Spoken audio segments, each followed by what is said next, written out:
শিলাবৃষ্টির পর বাড়িতে ফিরলাম যথারীতি। তো বাড়ির অবস্থা তো খুব খারাপ, এখন খুব চিন্তায় পড়ে গেছি। রোজা চলছে, তার উপরে আবার সারাদিন বাড়িতে ছিলাম না, এখন এসে কষ্ট করে সব আবার পরিষ্কার করতে হবে। আমি একটু আপনাদের দেখানোর চেষ্টা করছি বাড়ির ভিতরে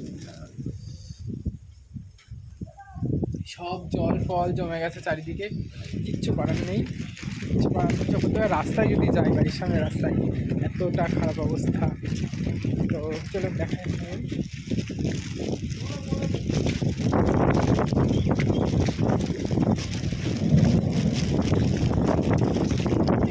রাস্তার অবস্থা।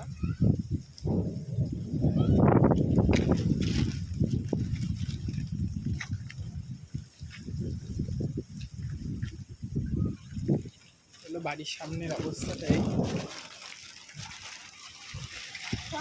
জল আর দেখাচ্ছি না, ইউটিউবে যাবে, ইউটিউব জল যাচ্ছে কিন্তু দেরি হবে, আস্তে আস্তে যাচ্ছে। কি অবস্থা দেখুন। বাড়ি আসার সময় দেখলাম মাঠে একটা আম গাছ ভেঙে পড়ে গেছে। খুব স্যাড নিউজ এটা আমার মায়ের জন্য, কারণ গাছ উনি খুব ভালোবাসে। তো এখন দেখা যাক কি হয়। আকাশের অবস্থা বড্ড খারাপ। এখন যাই ভিতরে, ভিতরে যাই, তালাটা খুলে ভিতরে কী কী অবস্থা হয়ে গেছে ঘরের দেখি, সেটা আমাকেই তো পরিষ্কার করতে হবে এখন সব।